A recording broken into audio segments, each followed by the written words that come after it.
What's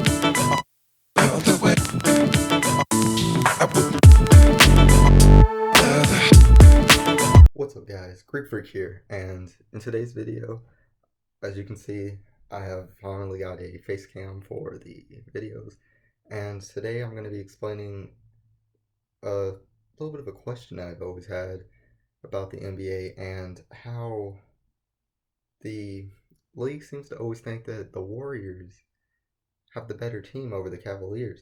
To me, I feel like the Warriors have actually not as good of a roster as the Cavaliers, but yet the Cavaliers have underachieved this year.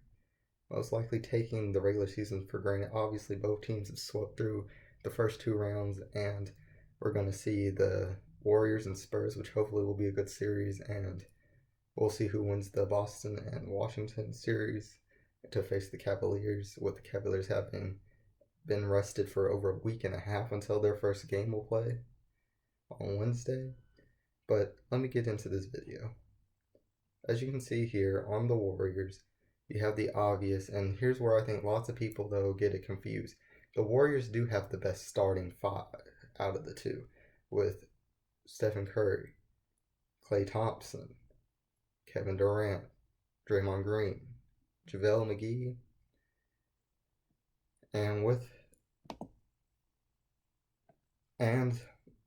the Cavaliers having just, which I mean this isn't just a just, but Kyrie Irving, J.R. Smith, LeBron James, Kevin Love, and Tristan Thompson at the starting five. Now, as you can see, it is a little bit of an advantage for the Warriors there. But here's where the main thing is for me about the roster. Is just the depth of the Cavaliers that I feel like lots of people just don't really even seem to see. You have Darren Williams, who was starting on Dallas Mavericks before he was there. You have Kyle Korver, who was starting on the Hawks when he was there.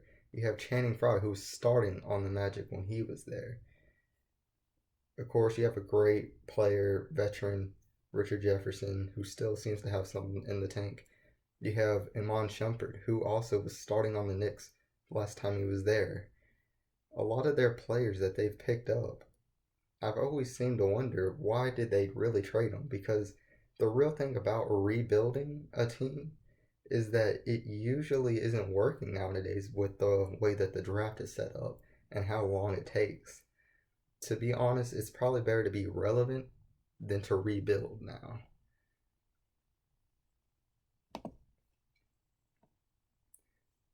And here with the Warriors, here are some of the notable bench players here.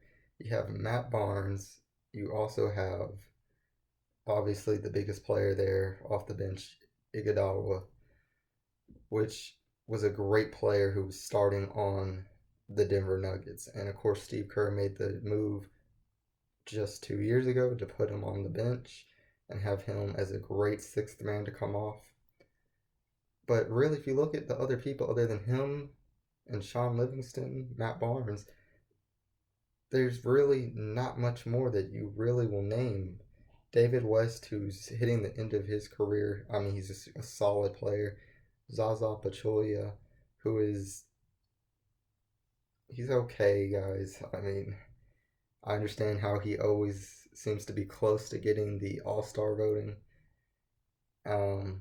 But people like Patrick McCraw, Looney, James Michael McAdoo, many people don't know about them, like Damian Jones. Ian Clark is, he's just your backup point guard. But I think that when you look at the Cavaliers, it's just such a difference. Obviously, you have other players. Their unknown players usually are going to be people like Kate Feldier, Ed Travis, and Derek Williams. Probably not many people know where he came from, the Knicks. And Deontay Jones. And James Jones, who's been with LeBron James going to their 7th straight finals, most likely, if they get there this time.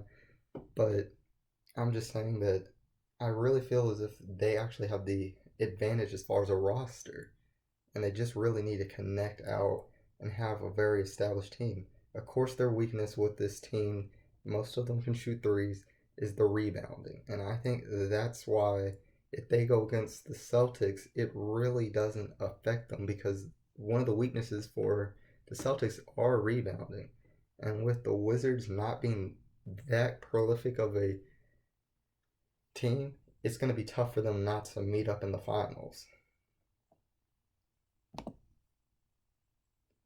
And of course, the obvious thing with the Spurs are the injuries that have occurred. Is Kawhi Leonard going to be 100% in these finals? Probably not.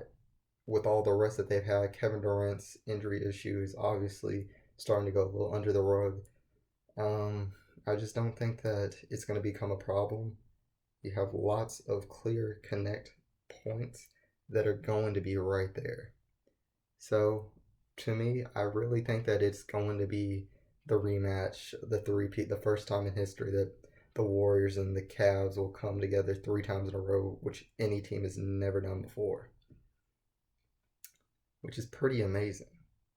And I hope that it's going to be a good series and that it will be a lot more interesting, hopefully, for the NBA.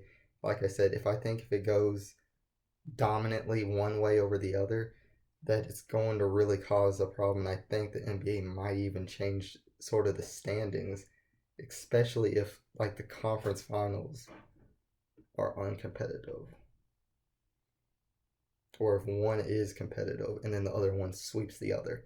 That would make it so I would think that they would try to match up the best teams for a better playoff experience, having more competitivity in the regular season, making teams really fight for chances to go. And guys, please tell me what you guys think about this. Tell me if you guys think if whose roster is better, whether or not that this series are going to be good, whether you think that they're going to compete again for the third straight time in the finals. And leave a like if you enjoyed. Subscribe to become a part of the Greek army today. And as always, this is Sparta.